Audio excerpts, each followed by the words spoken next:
frozen kiss. From the most remote and uninhabited place on planet Earth, from among the most frigid ice that exists, in a place where water instantly freezes, there came a great wind. This frozen blast was not constant. It occurred only every 100 years and was believed to last for just a couple of weeks, spreading from the top of the world to the Northlands. The civilizations that had encountered it did not survive to tell the tale, and those who fled south, having witnessed its destructive force, named it the Frozen Kiss. This meteorological phenomenon, which did not strike the same generation twice during its existence, evoked great respect and fear among the northern peoples. From generation to generation, the story of this nebulous wind's power was shared through tales passed from mouth to mouth, keeping it alive and warning the inhabitants of the lands it struck to flee before the frozen kiss destroyed all in its path. At just 5 years old, Harek sat around the fire listening to stories of the terrible fog, but he did not tremble like the other children. The sages had counted the seasons and figured out that when Harek reached adulthood, his land would be buried under the burden of cold.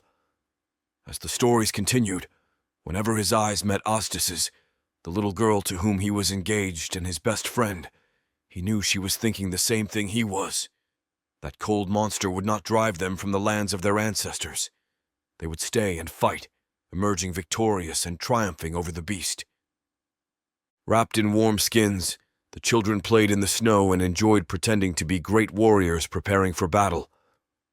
The elders of their tribe had other plans. They began to instill in the minds of the younger generations that in about 20 winters, they would have to leave the region in search of warmer areas to settle. As Harek and Asdis grew into tall, blonde, and wild teenagers, they became increasingly convinced that they should stay home. Whether it was fishing by the river, warming by the fire, or seeking refuge inside the fur tent, they always ended up discussing their plans to stay and fight. Their disagreement centered on how to defeat the Frozen Kiss and reclaim their territory. On the one hand, Harek was convinced that the key was to determine exactly when the fog would spread in order to be prepared for its fateful attack. To achieve this, he believed it was essential to train the local black bears to carry them, and once the fog began to spread, raise the alarm. Asdis agreed with this point, but thought there was little use in knowing when the cold would come if they couldn't do anything to stop it. She believed that controlling fire was essential for winning the battle. When they reached the agreement that they needed to address both points, they were aware that they had 10 years to resolve the situation. This was how Harek gathered a group of men, calling themselves the Bear Riders, while Asdis organized women under the name of the Masters of Fire. Those who intended to leave for warmer lands found themselves outnumbered, and with their enthusiasm, Harek and Asdis managed to persuade the rest of the men and women of the north that fighting the Frozen Kiss was the best option. The couple married and started their family while carrying out their plan. The responsibility was enormous, since if they failed to defeat that monster, there was a great chance that all the people of their tribe would freeze to death. But the inhabitants of this region were strong, intelligent, and capable.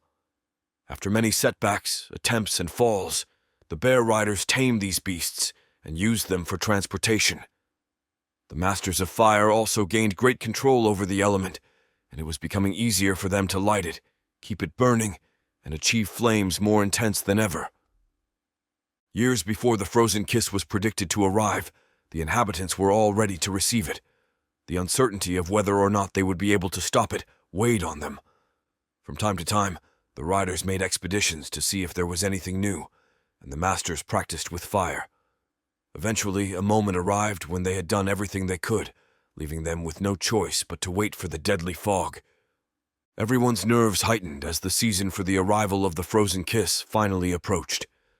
The expeditions increased, and all the tribe members were aware of their guard schedules and the rotation plan for when the cold arrived. It was only a matter of time, and they knew there was no guarantee that their plans would succeed. Many chose to leave, but the vast majority stayed to defend their land against the impending cold. Finally, the awaited day arrived. Harek was in an area far from his tribe when suddenly an unusual cold, one he had never experienced before, began to invade his bones. This was what he had waited for all his life and trained so hard to prepare for. Without hesitating, he sounded the alarm for his men, spurred the great black bear fidgeting beneath him, and took off running. The icy tongue of the mist ran over his entire body, and its frozen lips pressed against his head. That cold was much worse than he could have imagined, but luckily it was slower than the bears, which moved away, delighted to escape that mysterious force. The rest of the tribe was waiting for their signal, ready to spring into action. Seeing the bears run in the distance, Asdis clearly understood what was happening. The terrible cold was approaching. Throughout the territory inhabited by the northern tribes, bonfires were strategically placed, each designed to grow large. When the moment arrived, the masters of fire would unleash their immense wings of skin and bone, sending waves of heat to the people, animals, and crops. Despite the arduous and complex nature of the task, they believed that, with the help of everyone in the region, they would endure the coming freeze. With the cold on his heels, caressing his soul and threatening to engulf him, Harek raced toward his village, where a warm welcome awaited him. The enormous flames in the distance fueled his hope as he galloped the final meters to reach it. Upon crossing the line of bonfires, a comforting sensation flooded through him, confirming that he had finally arrived home. When Asdis's arms encircled him, an overwhelming warmth assured him that they had triumphed and defeated the frozen kiss.